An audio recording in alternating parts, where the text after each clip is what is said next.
welcome to Lounge 1879.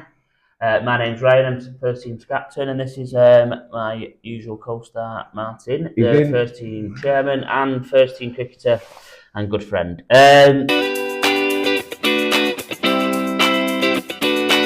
What's happened in the last week? Good week for you? Good week for me? Yeah, up and down. Yeah, some good, some bad, but that's village cricket life. So, yeah. That's good. So let's take a look at what's happened at Dinting in the last week. So Saturday, the 8th of June, we've got a travelling first 11 going to Newton.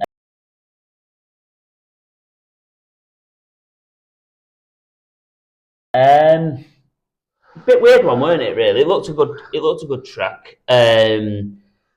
We kind of had a chat, didn't we, at the first time of it, and we had a chat and you ignored me. Yeah, but listen, it turned out to be a good chat. Well, we had a chat, and it was one of them 50-50. It was probably 60-40 bowl, but I based that on, and no disrespect to the Newton lads, I based that on bowling against their back. Yeah, and that's why it's 50-50. Listen, the new ball seemed around a little bit. I had a bit of a go at you when I got out. But quickly followed up by an apology. Yeah, I apologise straight away. So it's not his fault that I played a rubbish shot. So listen, same with me. We rallied round. We weren't 40 for 4 for once. No, we were 40 for 3. Yeah, well, little wins. We were wins. 7 for 1, and that was all down to my runs. Yeah. Where he hit a 6 off the second ball, and then a single, and then out. Got bowled. Keep saying it. Not saying it again. Yeah, the players don't get bowled. But 51 from Alfie Joy, 45 from Lithgow, just batted time. Batted over and I said an that hour. on my way out. Said it to Alfie. It's tough, but it'll get easier. They bowled well early doors. There was a couple of loose ones from the opener from the top end. Reese. Sorry, I forgot his name. Nice bowler. Bowls full to attract a shot, which is nice. But not to a short boundary. Really. Yeah. Littlewood at the other end, again. Well, very well. Bowls well, seams it round, attacks the stumps. So decent start and decent total rattled up by us. 224 for all out. Yeah. 24 all out? No, we weren't all out. It was 24 for 7, sorry, 45 overs. Yeah. Little late rally from Ollie and Matt Coleman in the end, was it? Ollie 15 not out, Matt Coleman 13 not out. Yeah. 25, 24. Out boost, obviously 200's maximum batting points. Yeah, but to get beyond that, it's a little bit more of a nail in the coffin, so especially to a struggling side. We won't talk about second top scorer again because we get slated for it, not doing it ourselves. So 48 extras again. But that is what that is. But we move on. Newton, in reply, 101 all out of 32.5 overs. Couple down early, weren't they? Yeah, I dropped a catch in the second over. Yeah. Adam Demid didn't really cost too many. Alfie got him again, which makes it even better. I dropped an easier catch off the big big wicket, Callum. Didn't cost us too many. Probably cost me a lot of pride. Yes. And obviously you a wicket. You got him in the end, didn't you? I did get him in the end. So caught as well. I don't feel as guilty. So yeah, his club was straight. Well, his edge one straight to me. Slipped a dolly, dropped it, took me out of the ball. No other excuse. Alfie took a good steepler at cover, didn't he? Yeah, he tried to say it again, but just couldn't believe it. Yeah, that's the way Callum plays. It is what it is. But when him and Johnny were going, I mean, not alarm bells were ringing, but if they'd about 10 more overs, you never know. But I always backed our bowling attack. Pewee bowled brilliantly, yourself really well. Alfie, probably first 5 overs were very good. Yeah. 6 overpitched one. His last over is the only one that let him down by recovery. But 3 wickets for me, 4 for Thomas Pugh. 9 overs, by the way. We'll shout Pewee out here because It's an unbelievable effort. 9 overs, 5 maidens, 4 for 11. For someone who apparently goes for a load of boundaries and bowls 2 bad balls and over, that's not too bad for me. And then Ollie did say 2 for 9 off 4.5, 4.5. Sorry, so basically 5. Into Alfie finished up with the other wicket of Adam Demead, which was caught behind off Chris Lawton. So. Comprehensive win, only 7 extras, which is good for us. Yeah. 5 buys. I think 5 of them. Five buys. And Lawty's gutted about the 4 because it that was off me, that weren't it, when he ran past it. But we won't talk about that. But Lawty's been fantastic this year. So very comprehensive victory on the road against. Absolutely. Listen, Newton do themselves down. We've lost a load of players, but. I'll tell you what, I got it back for probably one of the biggest sixes, didn't it? Huge. Went over the house. No, weren't it? One of the new Afghanistani lads that they've got from Stockport. Listen, the new Afghani lads and they rally round, didn't they? Listen, they look like they can play a little bit. They just need. One was a good bowler, wasn't yeah, useful. Yeah, the seamer. They often look like he's got something in him. No, yeah. But again, just need some consistency, and they'll be all right. I spoke to Johnny and Callum afterwards. They'll be all right. Yeah, they're a reasonable side and they'll get better. Absolutely. So,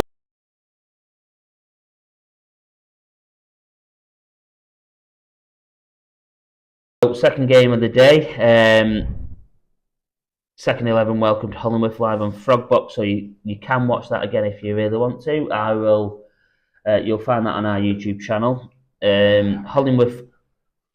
Let me have a look. Hollingworth won the toss and elected to. Dinting won the toss, elected to field. 2 wickets for Darren, which I believe Darren hit one in the first over.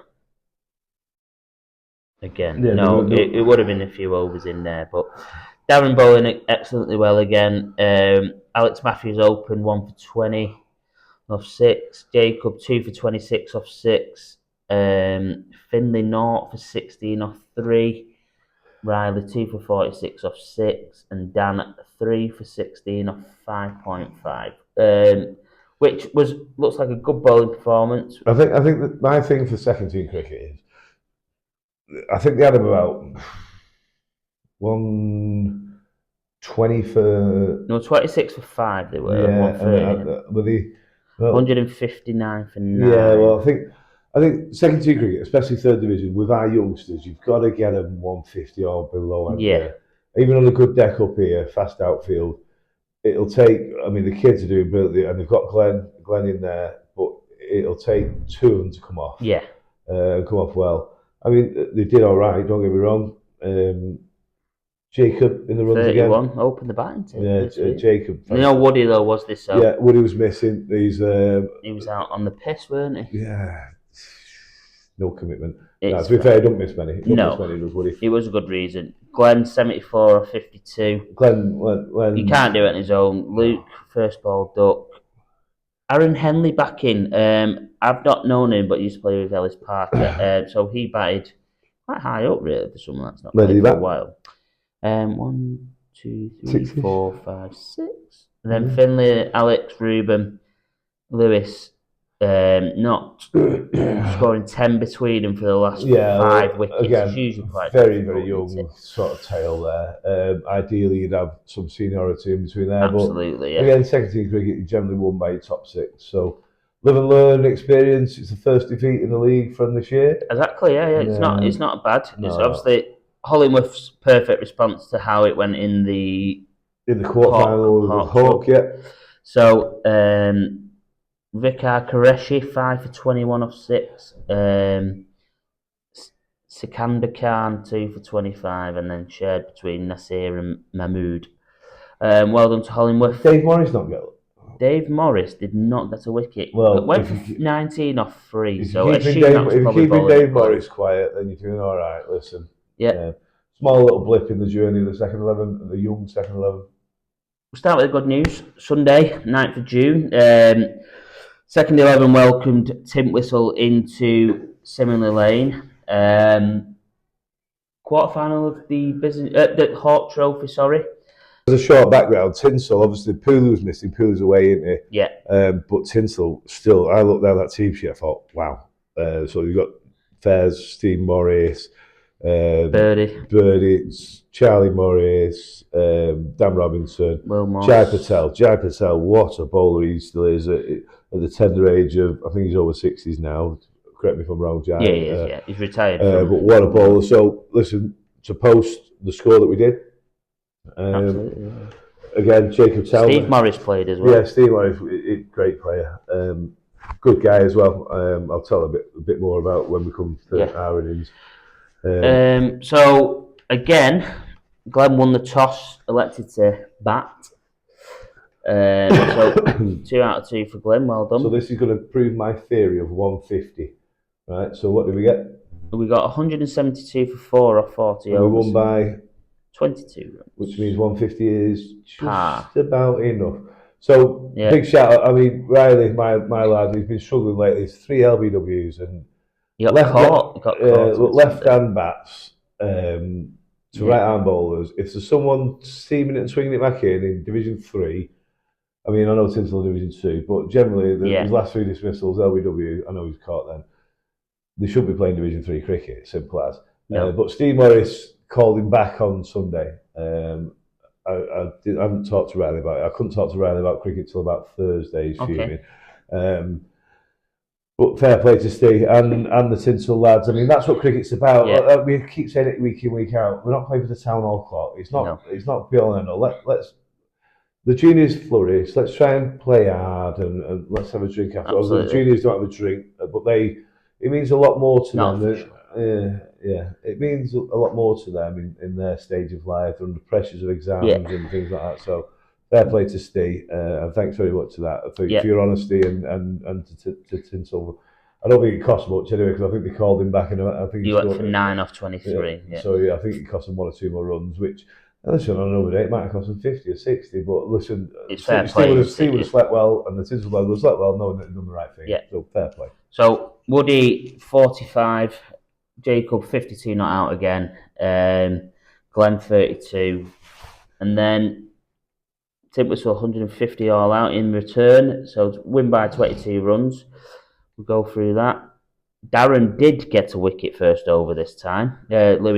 Louis Harrison out 5th ball of the game after their innings. Darren 2 for 21. Alex Matthews. I've only read what people have put on our WhatsApp group.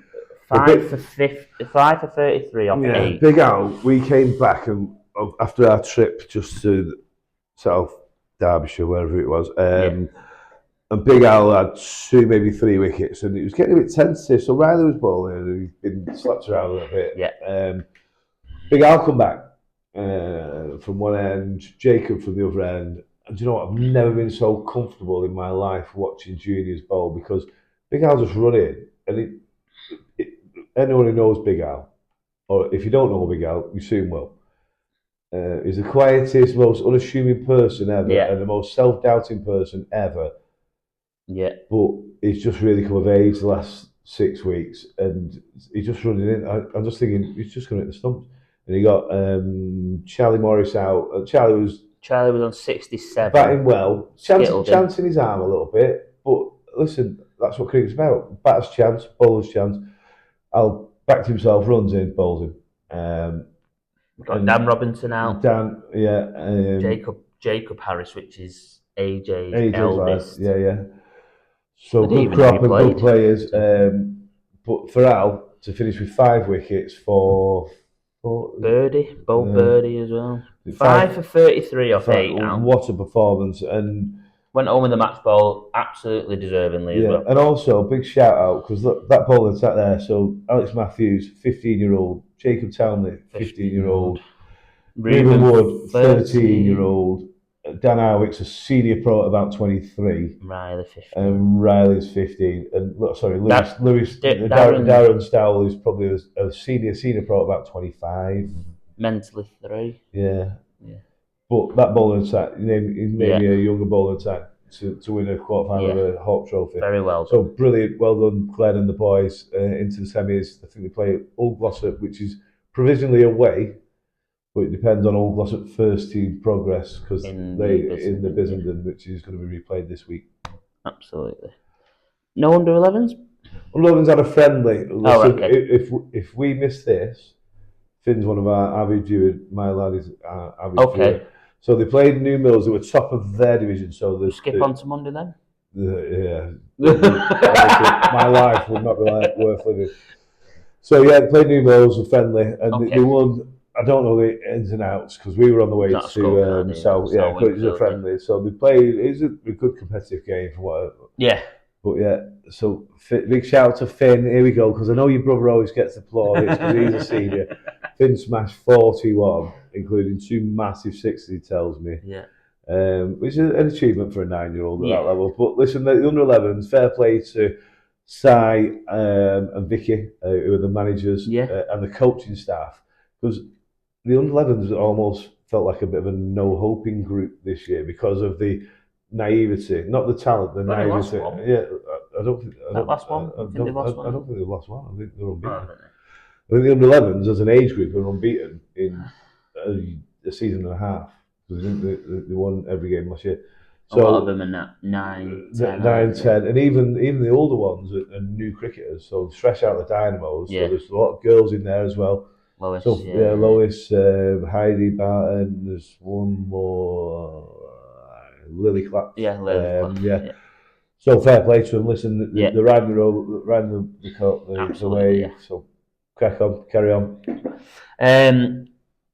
South Wingfield. Probably less said about this, the better. Yeah, listen. They batted well, didn't they? We got there. It was green seamer. We chose to bowl first, which was ultimately the wrong decision. Well, it looked like a green seamer. It looked like an old school junior wicket. It's firm underneath, and the wicket mower's been broke for a week, and everything said ball first. Yeah. And 3 balls moved all innings. Yeah. It was difficult, especially when we had a 4 spinner attack with a single seamer. You and Pewey especially is one of the biggest turners of the ball. Yeah. And I heard him giving it a fizz. So I'm feeling sleepy. He's fizzing it. He's just not doing anything. Yeah. He's a big spinner of the ball. You spin a ball. Jim and Ollie both spin balls, but nothing moved after the first 3 balls. We had the opener who got 100. He was plumb bang in front, about 4/5 over from you. Went against us. He got 100. Listen, he batted brilliant. He gave a chance on 93. Absolutely nailed one at Maltby, didn't he? Yeah. Listen, they stick or they don't. Them. Yeah. Went on to get 100. A guy coming, chances arm. That happened. He batted well, didn't he? He hit some big balls as well. And then we had a chat, didn't we? We said, don't lose that new ball because it would be quite. Don't lose that new ball. Let's make use of that new ball. It'll fly off the bat for 10 overs. 3 balls? Did it take you? He did bowl me a stupid short ball though. Well, yeah, so the ball before should have gone, but you just couldn't reach it. It definitely a wide. It went over my head. So there's a lovely train line running down the side of this pitch at South Wingfield. It is 50 metres, probably. 50 metres boundary. Train line is probably 70 metres, and Nico hit it over the train line. So that so what they did, so that in the Derbyshire Cup, in the National Cup, the home team provides the spares. So tactically, they threw us a ball out. Yeah, it was a dog ball. It was a dog ball that we finished our innings bowling with, which looked 50 overs old when we finished with it. Yeah. When we had it. So it's probably 60 overs old. And this ball then started sitting in the surface and reverse swinging quite handily. So it was a different task there. Well, yeah, 2 balls later, I was bowled with it. Yeah, big late induck and reverse swing. We struggled to come to terms with it. And listen, let's be fair. It would have taken me and you to get 200 for not off 10 to even have a look at it. But I just kept saying to the guys coming out, batting practice, let's try and bat. Yeah. Don't look at the scoreboard, let's try and bat. We want to be, it's been a great adventure. Regional final, something extremely proud of, because that's the last 64 in the country, that. So it's not just... it's on merit, because a lot of people get there and don't play a game. Yeah. South Wingfield only played 1 game or 2 games. I think we've played every round by 1. And we played against some useful sides and against some poor sides, but it's been a good adventure. Yeah. Lords is not meant to be, however, we move on. And then Monday came around, so under 13s A, welcome Broadbottom, 137 for 2, played at 46 for 9, so massive victory by 126. Yeah. That 13's ridiculously talented, Yeah. and the world is their oyster. County Cups coming up on Sunday. Be good team to beat them. Is it on? It's on Sunday, yeah. Woody's picked like the young side, hasn't he? Yeah. But they play at home immediately following the under-11s on Sunday. Oh, yeah, it's not. It's the older ones that are playing. Yeah, fantastic. 25-point win. That's great. Staley Bridge versus under 13s B. So the Bs they're the development team. They're the younger side. Under 11s minus a couple, to be fair, because like Finn and one or two others go up to the A's, but still great cricketing experience for them. They'll be better for it. Another game of cricket. Yeah, that's absolutely that one. Ladies played Chapel on the Frith. 100 for 1. Played 84 for 4 in 16. So very, very good 31-run victory. Do you know much about it? Yeah, I was up watching. Running between the wickets, won the game, and not losing wickets. Yes, that's also a massive help. Yeah, losing one wicket. A couple of the big hitters for us were missing. Lucy, Chloe didn't play. The only wicket to be Vicky Matthews. It was a great catch, by the way, as well. She pulled it to mid-wicket, and a young girl, Darcy, I think she called Darcy Wibberley, put this ball from there. I think Darcy got some wickets in the second or third last Sunday. So she can obviously play a little bit. But yeah, run them to death in the field and bowled, line of them, didn't give the wicket away. Basics of cricket. Good. We should try that. Yeah, that's definitely helpful. Only one under 15s team out this week. No, there was two. There's probably play cricket, so the fixtures were uploaded. So I had to upload. Oh, is this because they're playing different fixtures? So they've just done North and South League. So the top four from North play the top four in South. So we played Offerton at home. Comfortable victory in the end, but again, good discipline. 66 for none. 62. And played 62 for 6. So assume. Yeah, we bowled first. Yeah, Offerton batted first. Restricted them well. Disciplined bowling performance. Good for wickets. Shared around for Fraser. 2 for Fraser, 2 for Riley, 1 for Sam Hooley, 1 for Archie Wood. Yeah. James Lithgow has now. We've now got about 6 spinners in the team, in the juniors, which is brilliant, to be fair. So Jim's been. They've seen Jim playing, and they've liked how Jim bowls, and they want some one-to-one coaching. So they've had one-to-one coaching. He's not forcing it on them. They've asked. So listen, the two lads who've taken up, Sam Hooley, Alfie Diggle, both taken up spin, bowled it brilliantly. Archie Wood's been pace spin for the last 2 or 3 years. Bowls left arm Chinaman. Yeah, does really well, and obviously Riley bowls spin. Absolutely. So good. And then a professional batting performance from Jacob and Riley. Riley was slower than Jacob. Was just a good player, destructive. Yeah. No chance to give him. Riley was just batting time. Good. Well done to the boys. So we'll look at the next 7 days.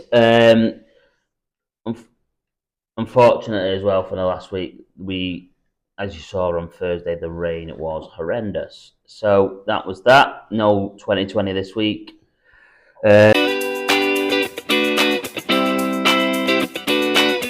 Next 7 days, first team host Broadbottom at Simon Lane, live on Frogbox.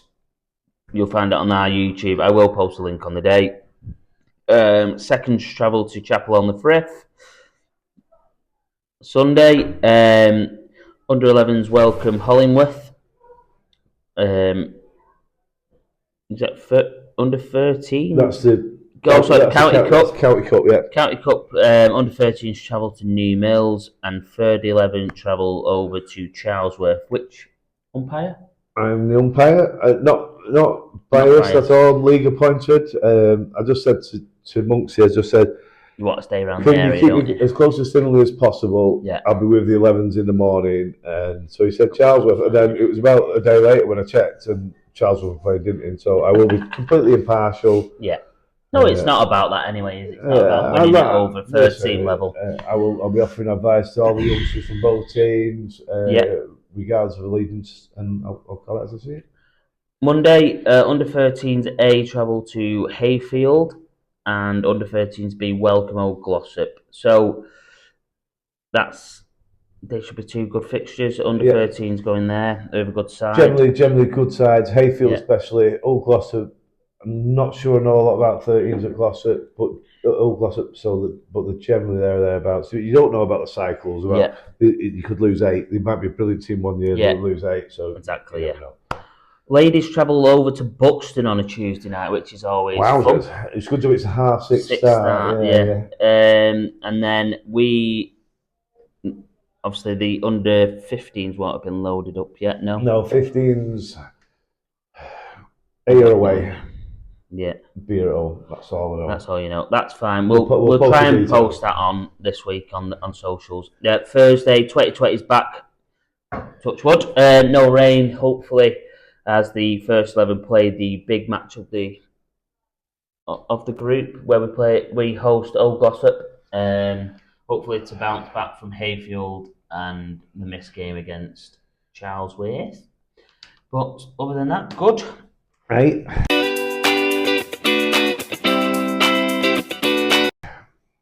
We'll move round to looking at the league. Up and down, really, weren't it, for our predictions? Broad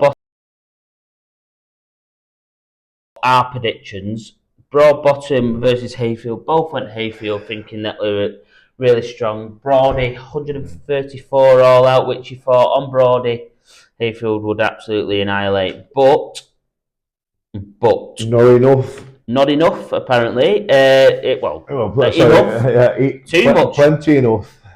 Broad Bottom win by 39 runs, 95 all out. So Walshy 28, Norman Goose 31, Joe Brotherton 19, Cameron Peterson 22 not out, 17 extras. 3 wickets for Jimmy Abinson, Digby 2, Jack Cook 2, Harry Wyatt 2, and then the overseas 1.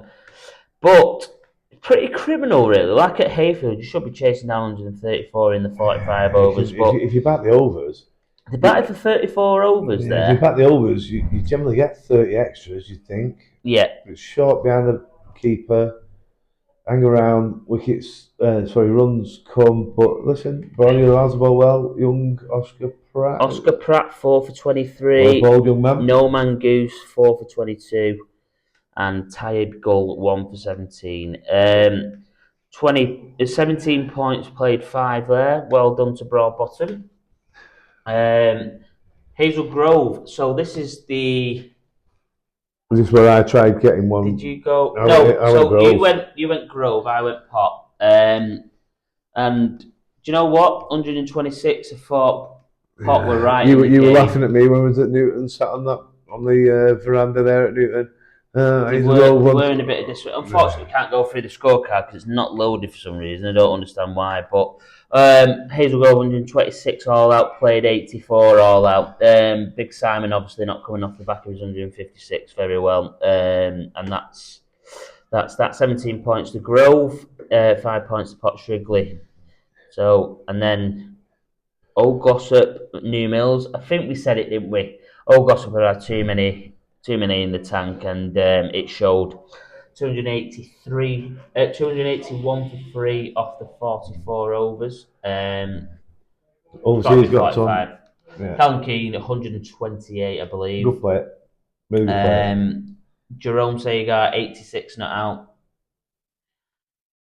No real note to take on in terms of wicket. New Mills are going to save the mentions for New Mills. They've had a tough week, haven't they, with the Aussie going off? 67 all out. Tom Lane 3 for 7 off 7.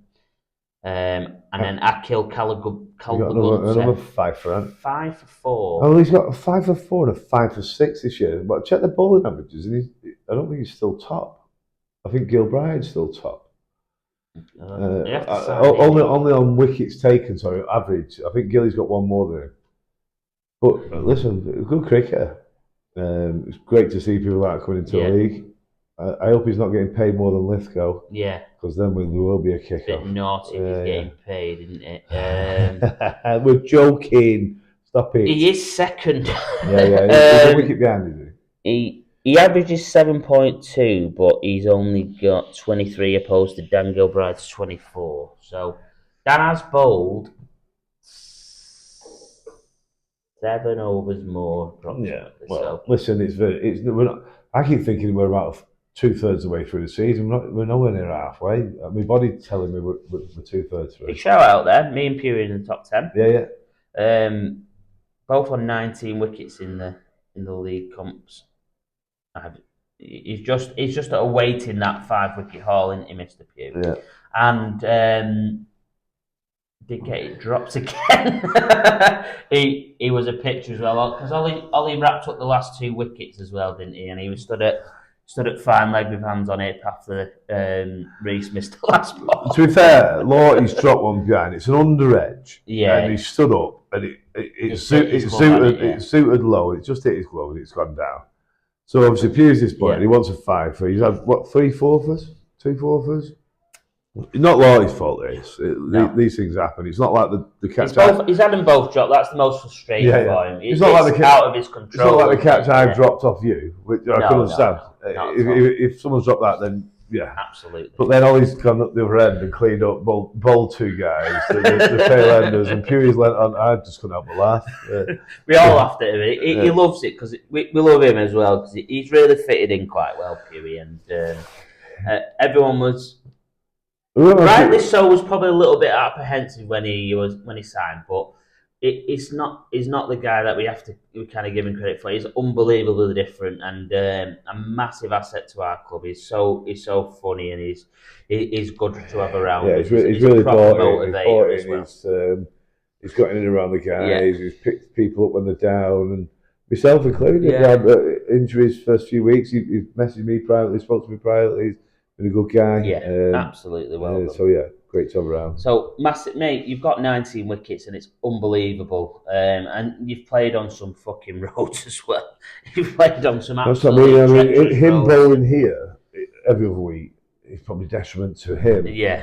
But he's found a way to get his wickets, hasn't he? So yes, exactly. So the second game, Mr. Knight, we went apart. You went home win Tintwistle. Yeah, I went Dove Holes to carry on winning. I just missed the mark here, didn't I? No. Tintwistle bowled out for 59. Did Tintwistle win the toss here? Tintwistle won the toss and elected to bat as well. Why are you doing that to me, lads? I backed you because I thought Tintwistle bowl them out for now and knock them off. Sat that Main as captain, I think. Mainey, you see my prediction? You've had me. That's how he's done it. But Dan Gilbride, 4 for 32. Dan Waterhouse looks like he's come cleaned up at the end. 4.1 overs, 2 maidens, 3 for 2. And then, as you'd predict, Dove would come out and do what they do. Blast them away. Jack Gregory, 25 off 28. Sean Cartledge, 27 off 39. And Eddie's fucking slow as well. Yeah. Tom Forder out first ball, caught behind off Tom Scott. He probably wanted to get it over and done with. And then Dan 4 off 4 to finish it off. 12.1 overs. And this is it's no reflection. It can happen in cricket, and it is what it is. It's such an up and down league, and absolutely, there's good teams all around, but equally, someone has a bad day at the office, that can happen. So, unfortunately, Mr. Knight, you're not back in the game because we drew. Because we both went for Whaley Bridge to beat Staley Bridge, and they did. I'm Mainey, this is on you. It's all your fault, Matt. So yeah, they did. Staley Bridge won the toss and elected to bat at Whaley Bridge, which never a good sign. Yeah, you did it last year, yeah. Jake Higginbotham is now back in the fold. 3 for 36. Henry Holden 1. Eddie Ford 4 wickets, which obviously Eddie will pick up wickets just because of the way he is. Yeah. Unfortunately, on the day he didn't, was the day it was an absolute deck, weren't it? Yeah. Which happens here. George Holden back in 66 off 47. Look, that is what they're missing. Lee Jones 49. They've got the players back in this. By the way, Lee, 49 not out's criminal. 50p in the pot. Yes, but as we kind of said, we're not trying to nail these down. This was a genuine 50-50 game where depending on who Whaley Bridge got out, because we know if Whaley Bridge have a full side looking like they're getting closer now. Still no They had no Scully this week. Yeah. Well, the way the bids that turned up against us here, I'm not taking anything away from your 150 or Tom's 100. They still had 2 or 3 bowlers, but it's the surrounds of that. The bowlers can't rely on the fielders and then the batters to follow them. No. But hopefully they're somewhere near and they'll be competitive in the games to come, apart from when they play us. Yeah, you can be short again. But yeah, so that nails Nico versus 90. Unfortunately, you're still 2-1 behind. I had to take a big gamble because Pewee shafted me. 2-1 behind. I had to take a big gamble because Pewee shafted me the week before. and now it's like, I'm not taking any responsibility for this. This is it's typical lads just don't like Pewee week before, mainly this week. Sort it out, lads. Come on, help me out. Help him out. So.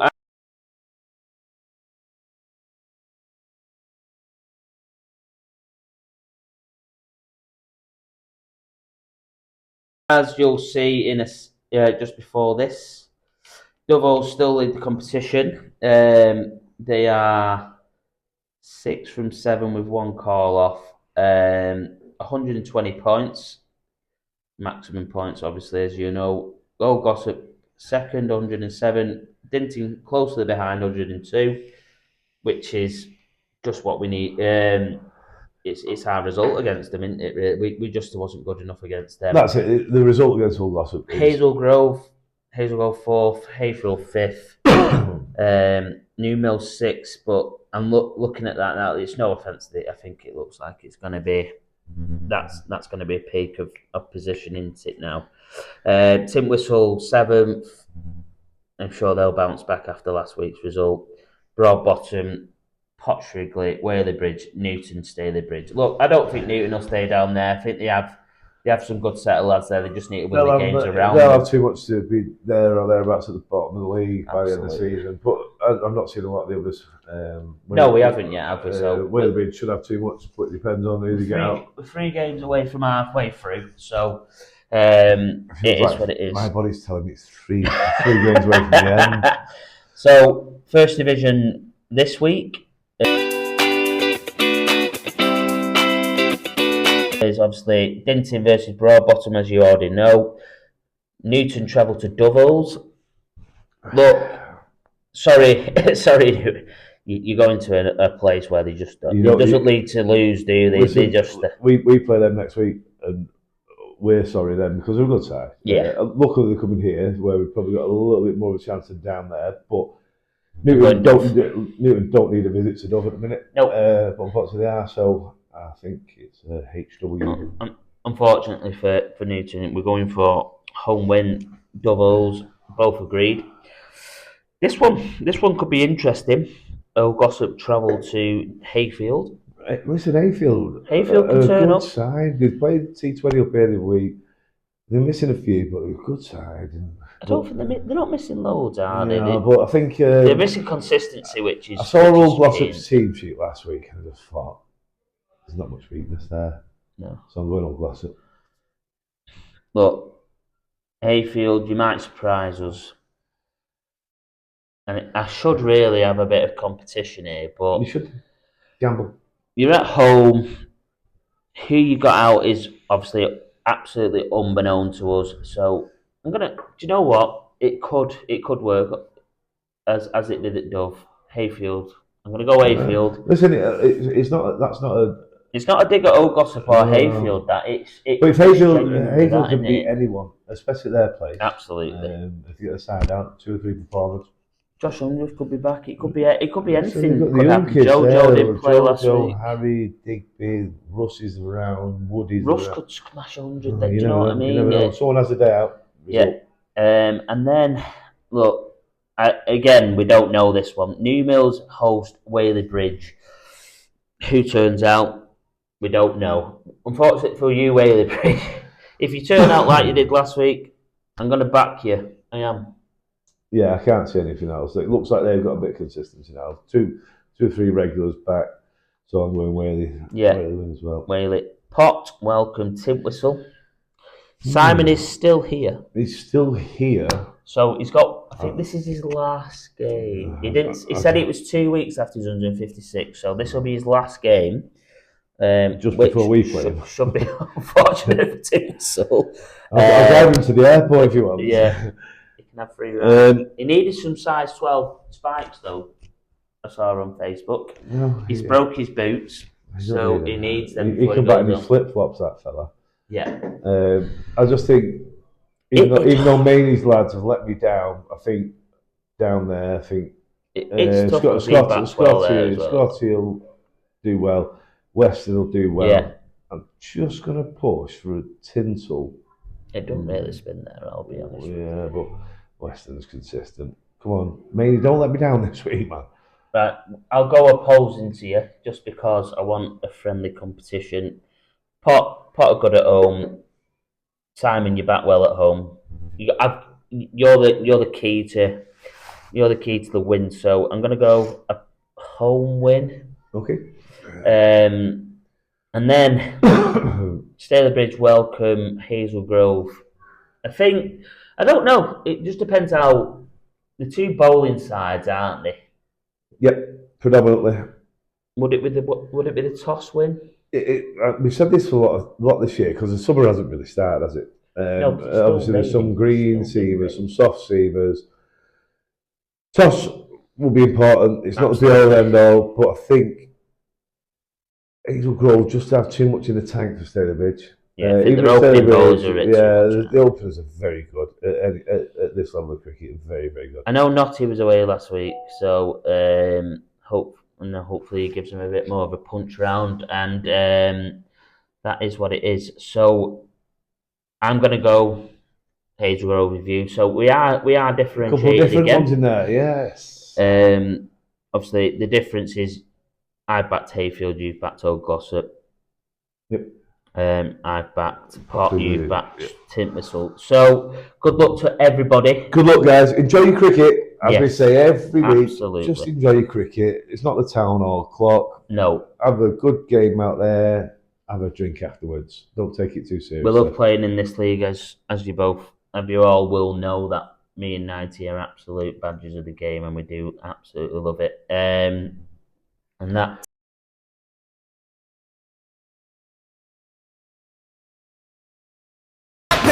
This is how legends are made.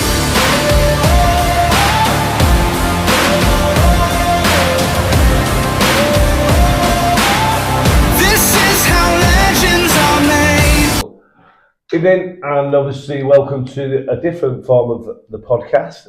We are now in the Legends Lounge. I know it looks very similar. Yeah. But this is the Legends Lounge, and we're joined by the club legend, league legend, Jared Massey. Welcome, Jared. Hello, everybody. Just going to quiz Jared about some things of the past. Let him tell us how good it was back in his day, and just ask him a few questions. Again, all light-hearted. So let's start with the typical generic question. What's your earliest cricketing memory, Jared? Earliest cricketing memory. Where did it all start for you, basically? So, probably because I was disowned as a child, because I must have been in trouble. I just used to wander up to Dinting as an 8-year-old, sit on a bench on my own and watch some of the old gits like Howard Elliott and Ian Grosvenor and whatnot playing cricket. Soon after I started playing myself at 9, I had my first game in under 13s about 9. And then thereafter, I suppose the culture of Dinting really hit home. It grabs you, doesn't it? It does. And, all age groups, it doesn't matter how old anyone was, they make you feel welcome. Everyone gets involved with each other. Everyone has a drink together, and that's continued. I echo that because I've only been here for 3 years, and you kind of get welcomed in so well. Even like obviously we played against each other, but you don't really know me from your elbow, if you know what I mean. You don't really know from my elbow. So everyone really grasps you in, which is good. I think we use the hashtag, don't we, Dinting family, yeah. And it's been used for quite a while. I think Matt Parker might have started it. I mean, this was the days before Facebook and whatever. But it literally is a big family, an extended family. And listen, when you literally, myself and probably a lot of others move out, could rent the house out for the summer, and you move in here. Well, not necessarily here, but a different cricket club. But it did feel like it's like one of these. I loved our dressing room when I joined, and probably before I joined was similar. You can sit across from a doctor, a surgeon, a lawyer, a labourer, whatever. But in a cricket environment, you're all equal, aren't you? And I think that's the beauty of cricket. And I mean, I'm not saying this cricket club's totally different to any others, but having experienced a few cricket clubs, this cricket club is different to others that I've experienced. So, yeah, I think that will probably be echoed from your age group and beyond, really, weren't it? Obviously, from your era, who did you grow up playing with that you're still friends with? There must be a few. Well, yeah. Again, all the way back, I was when I first started playing. It was obviously junior cricket, and you were playing with the likes of. They were older than you, but the likes of Neil Wrigglesworth, John Wrigglesworth. There was a guy called John Birch who was a very, very good player, but moved down south. And then as you start going into the senior cricket, they were coming to the end of their careers, but the likes of Andy King and Steve Mansbridge, Mike White. Proper tough old school players, weren't they? Exactly. But every single age group. Mike White's probably 20 years older than me. I'm still friends with him. I play golf with him. The beauty of it, once you sort of progress through age group cricket, and listen, let's not beat around the bush. The change room back in the day was a little bit of a Massey place, where not Massey, but the PC and and some of the stuff that was said and done back in the day wouldn't fly nowadays. No. And listen, fully understand the reasons behind it. Yeah. But it made people into the men that people are today. I always found some of the kids who join our dressing room, we'll have a ribbing of each other and what have you, but it's not. Some of the stuff I saw and heard at 11, 12-year-old would not fly nowadays. No, it wouldn't, and it's a good example of. I'm not saying it's right or wrong, but I'm still competitive. Near 50 in whatever I do, and I think that was born quite a lot from what the environment you grew up in. When you could have been 10 years old. And Michael Brightmore, who was the junior coach at the time, would be hitting it as high as he could. And you had to catch it. You had to go for it. And there was no, my hands are cold, I'm too young. I'm only You've got to do it. You probably have the same. I had Swanee. I had Swanee, Played league team cricket under Alan Swan from Mottram. And I was only about 9, 10, and exactly the same, warming up, under 30s league team, 9 or 10. I was a good player, but 9 to 10, you're still. I was 8 years old. You're still 9 or 10, aren't you? Yeah. And then same Alan side bottom at Hollingworth, hitting the ball, catch it, and it's a tough school. But listen, I think that the generation of that era, sort of from Nico's era through to yours and above, it makes you a little bit tougher, doesn't it? Let's face it. Yeah. I see the kids nowadays, and some talented kids, but I see some sulky, weak-minded. If it's not their way, it's not their day, they'll finish. And listen, not mentioning any names, but I've had a very close family member saying he's not playing anymore, messaging me on Sunday, he's not playing anymore. And hey, presto, he's playing both days this weekend. But again, it's the PlayStation generation, it's everything now sort of thing. But I think we were fortunate. Self-entitlement is what it's about these days. It's like PlayStation generation, you get level up on the PlayStation, so no one can compete with you because you've got better attributes than them. That's cricket, but better attributes count for nothing once you cross that line, doesn't it? And I think we need to try and turn back the clock a little bit. But obviously, let's keep moving forward with said interview with you.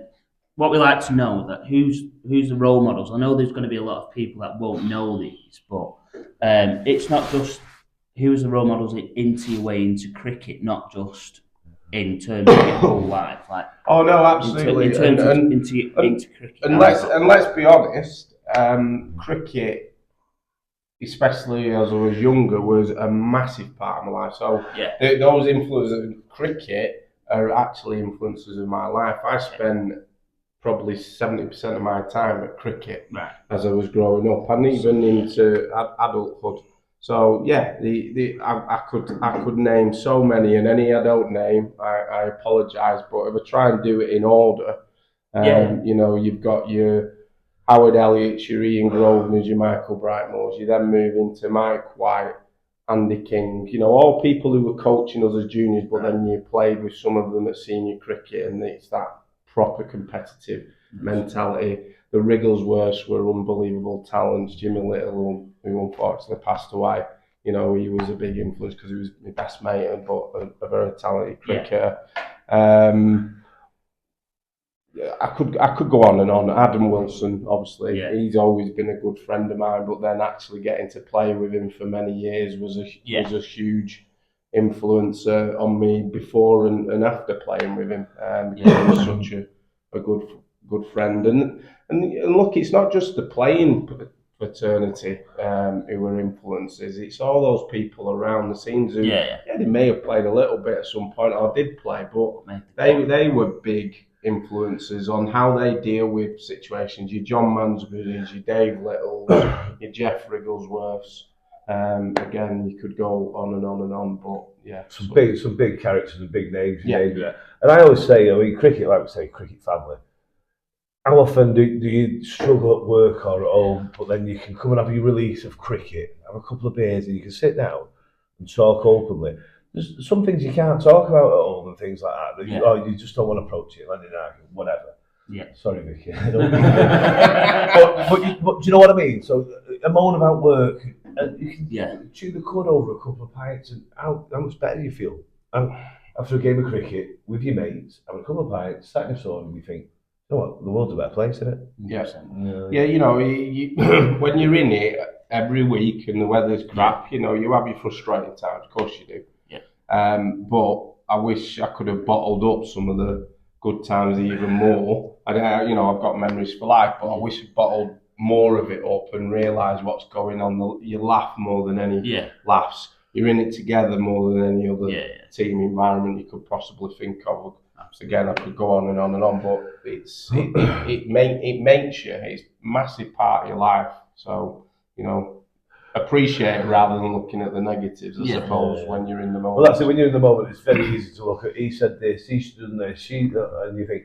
And now you look back, and obviously you no longer play. Hopefully, we can get you out, turn out for a 13 game or something here and there. And but yeah, like you say, the regrets of not just capturing the bits. I mean, I've got memories. I've been here 10 years, so I caught the sort of the twilight eras of but what a cricketer, what an all-rounder, steady bat, no airs of grace about him, bowling. No one ever got a handle on Jared. And this is the John Coleman, the Danny Brightmore, the Greg Harvey. No one could handle Jared because he was so unorthodox in the way that he bowled. And he was a thinking cricketer. So I think Jared thought about how he's going to get someone out rather than how he's not going to go for runs. And I think that's why one of his big attributes. So, moving on. My next one, I know it's going to be probably a tough one to pin down, but favourite Dinting memory. What's your favourite? If you could go back to that day, I know it. What would it be? Well, I'm not going to pick one because you can't when I played here from 9 years old to probably 45 or something like that. You know, it's a long time. So you know, there's many. When I'm thinking back, winning the double with our junior team, which was an unbelievable team, that was incredible. What a team we had. And it was at a time where the league was very strong. Glossop was in that league. Right. They had a very strong junior team. All playing first team. Yeah, yeah. So you know, always remember those times and what a great team we were. I'll always remember a time I was batting at Hollingworth and Martin Pottage was in his twilight and the keeper was stood on the boundary. We were about 40 for 5. And he was bowling rapid. I was only 16 and I got 60 odd not out. And it's not so much what I did, but the reaction of everyone afterwards. They all zoomed on the pitch and climbed all over me because everyone was levered as usual, but also didn't expect us to win. I'll never forget the time that Adam came to the cricket club.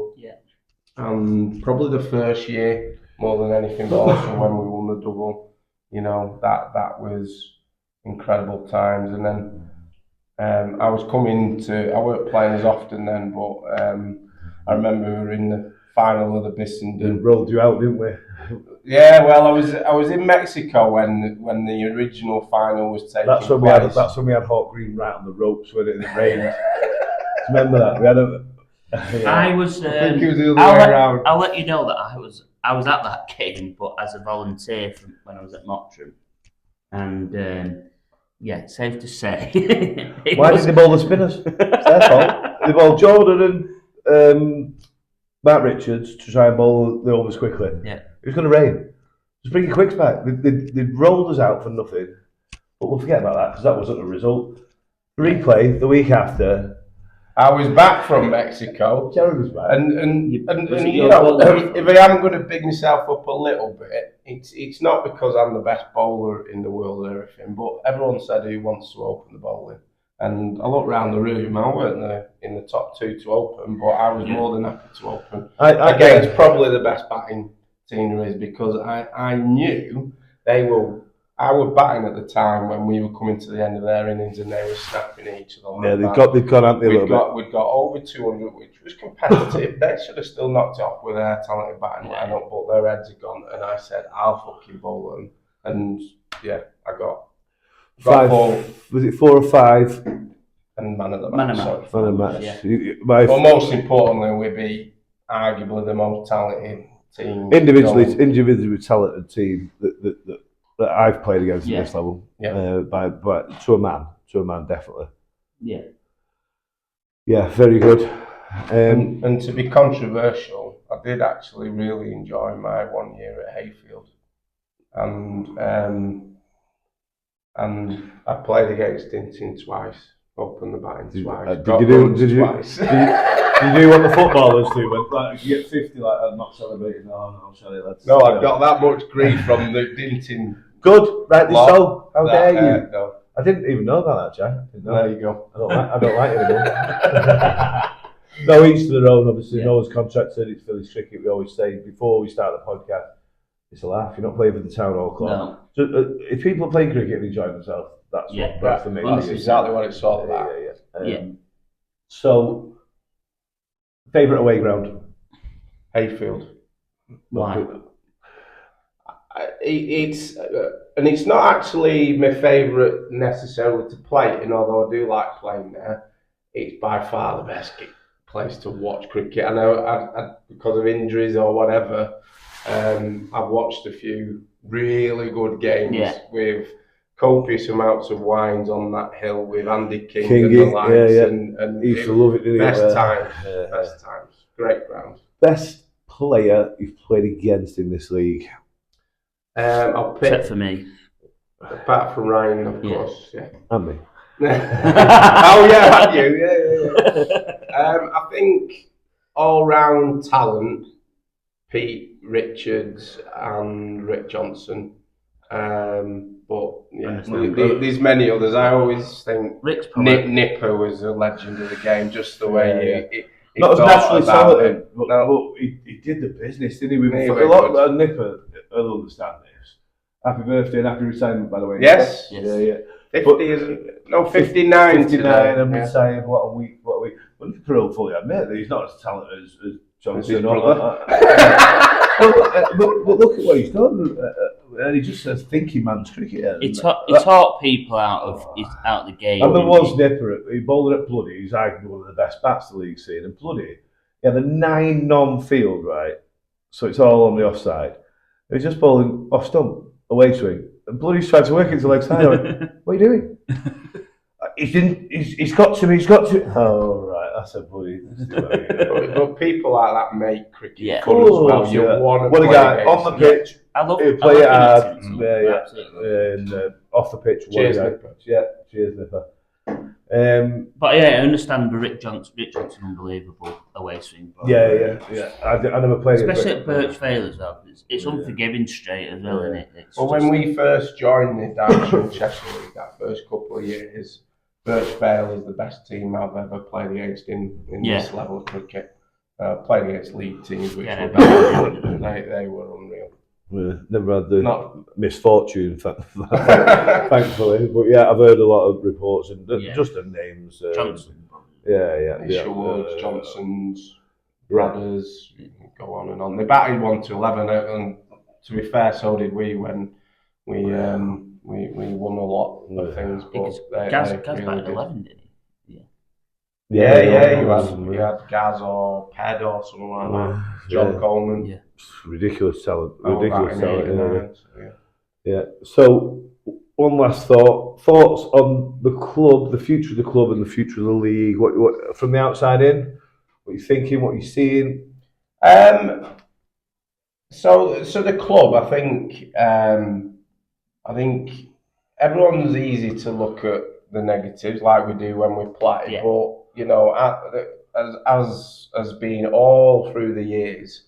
There's faults, of course there is, but there is in any sports club, and it's always been there at Dinting. You have your peaks and your troughs of the level of the team or the junior setup or how many people are helping and everything. But generally speaking, it's still, arguably the best club around. I think there'll be a lot of envious people looking outside there with 100 kids out there and 25 helpers and things like that. Yeah. So yeah, I know what you mean, because I get told over and over again by people this side of the line, he should have done that. Listen, it's the easiest sport in the world, this side of the line, in terms of sport. But from the club point of view, it's important for us to get feedback. Obviously, there's a lull and a massive gap in juniors from 2020 to 27.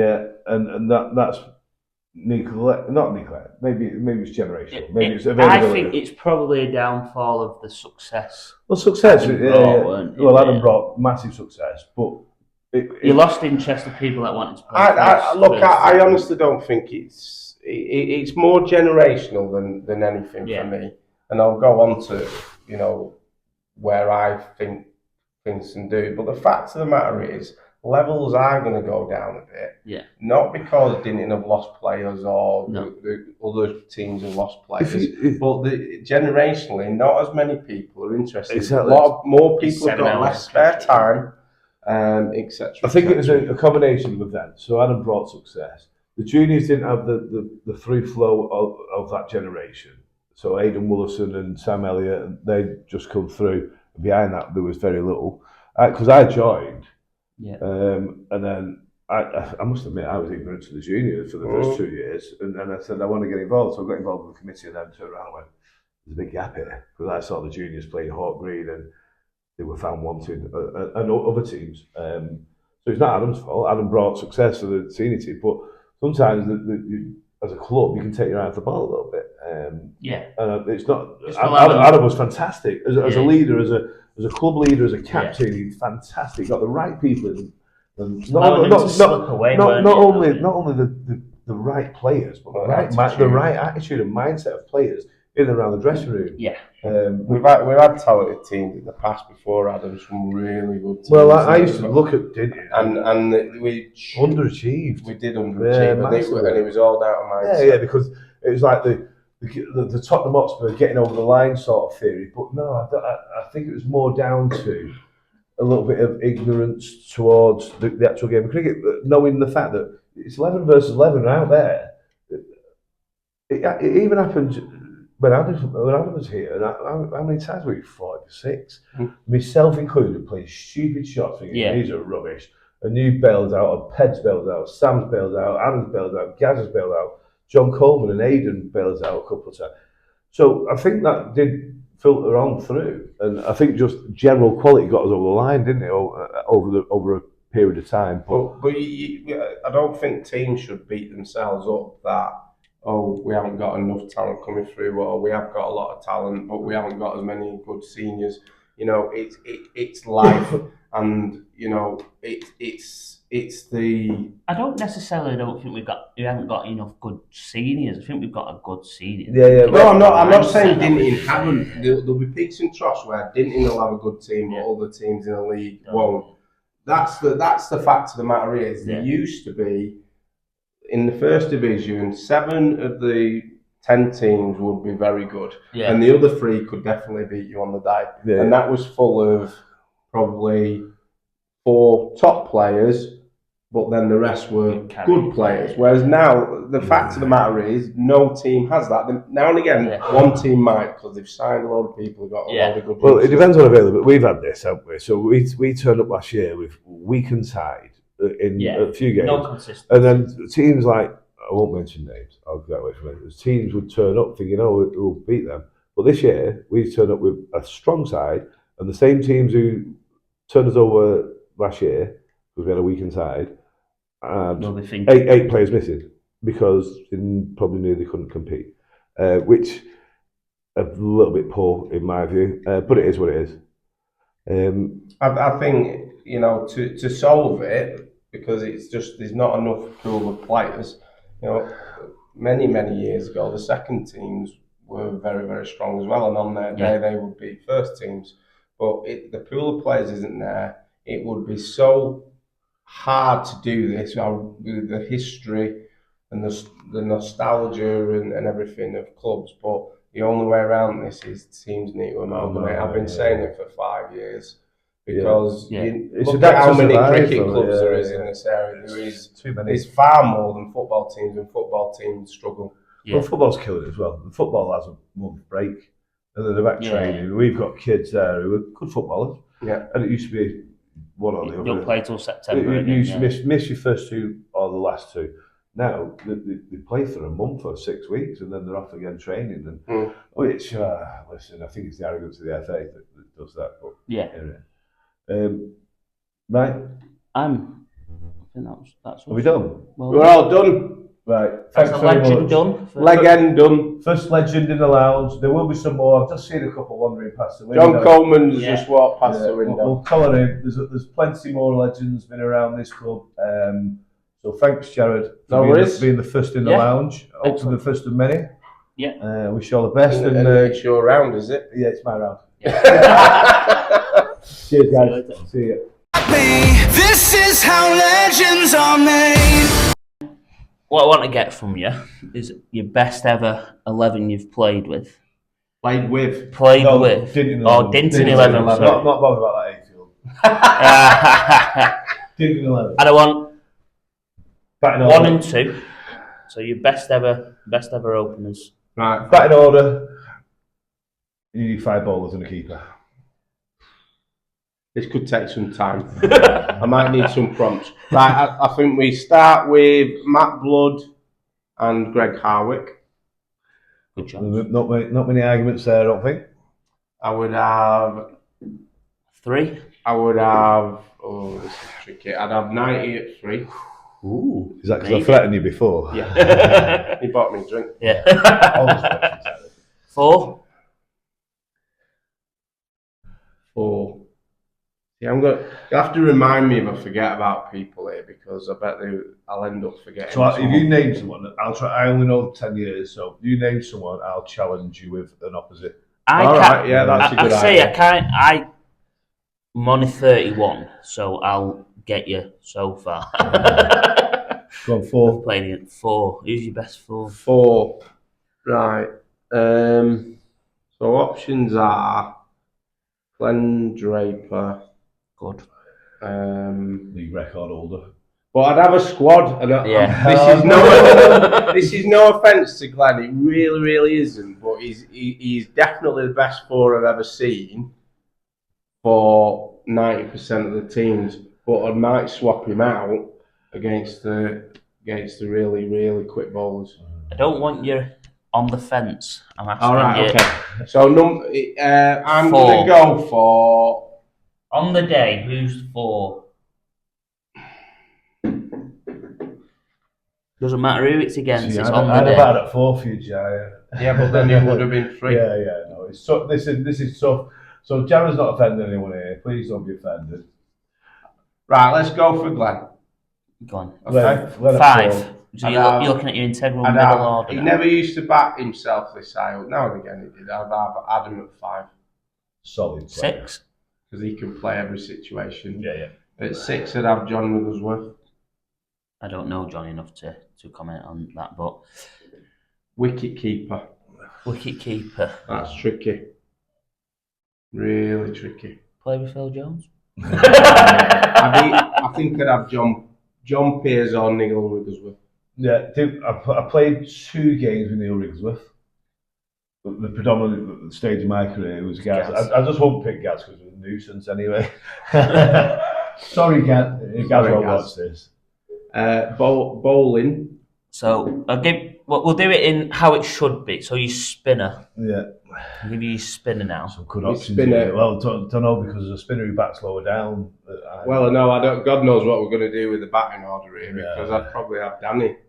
Yeah, I really would. Right, more quality player on his day. Get his head right. What a player. Yeah. Just don't say you could bat him at 4, to be honest. Yeah. So I might be swapping Glenn out. Depending on the situation.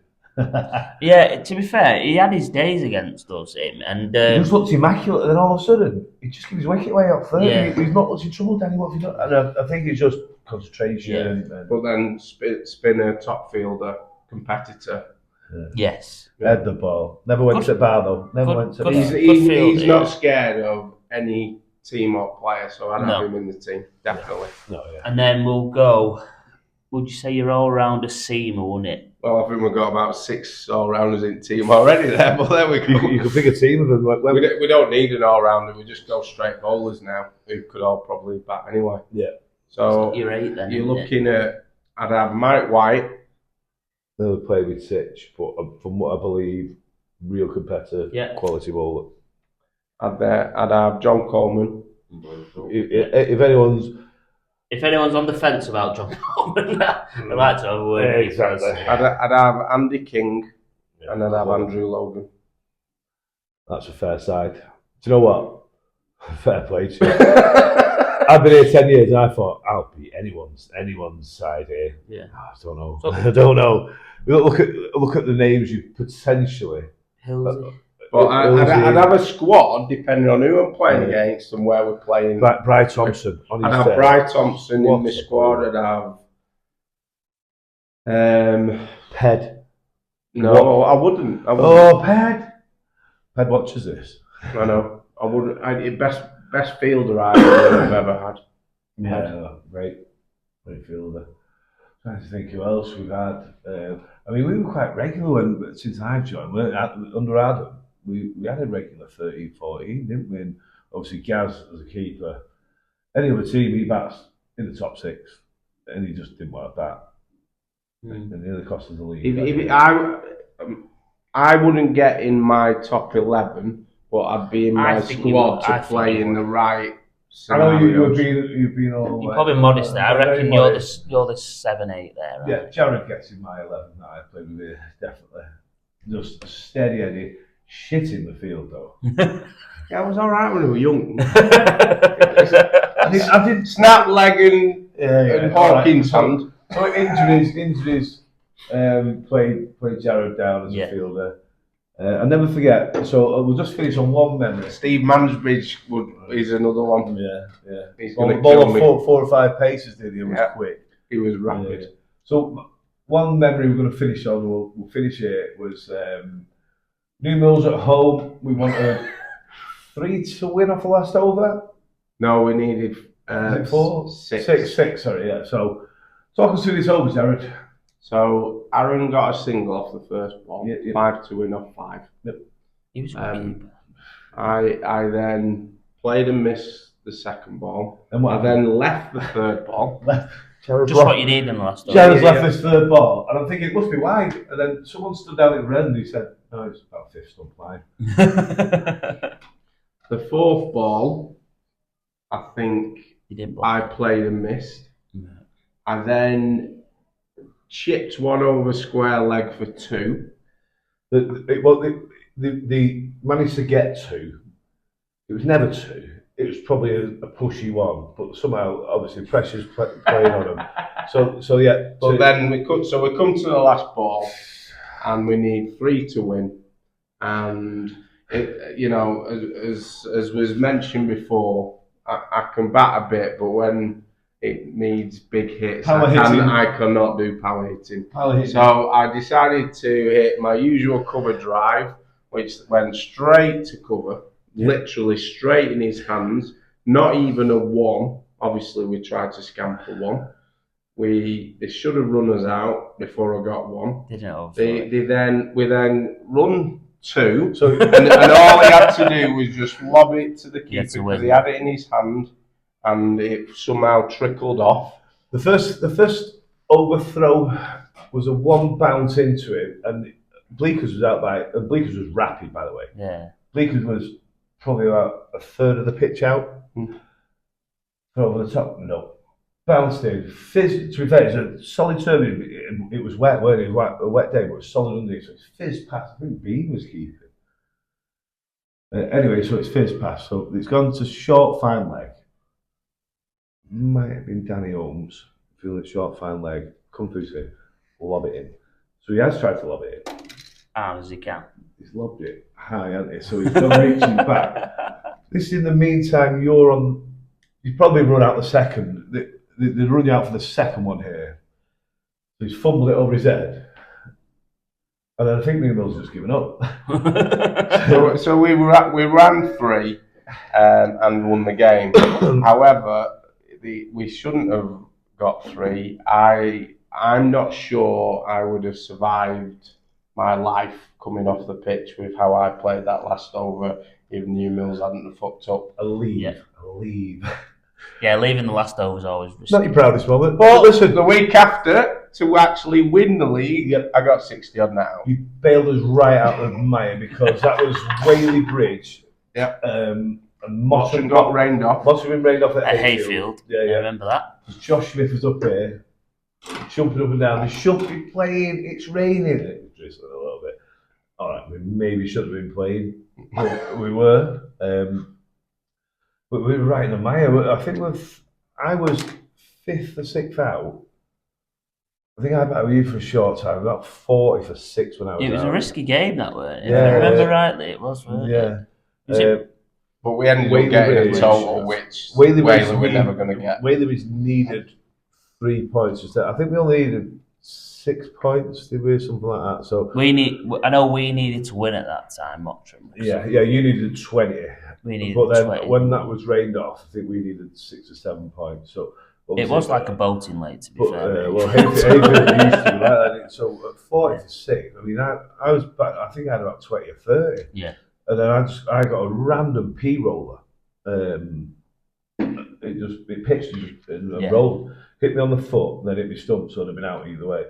So I left Jared to it, and Jared battled with Adam for a little bit, and then Peter Hills. Yeah, and rescued. I think we got about 137, 140, didn't we? Which is good enough for 2 points.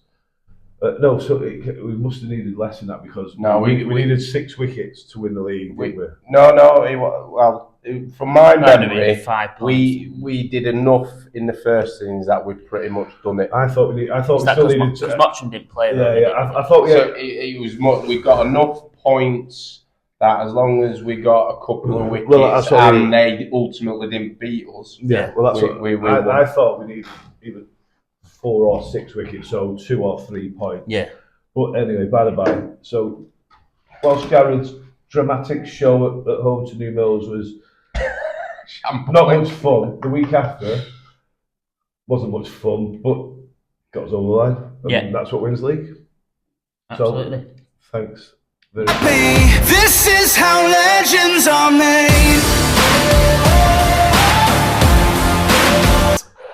That brings the end of our podcast. Unfortunately, we have to wrap up a little bit faster than usual because we have an amazing event on at the moment. So we're raising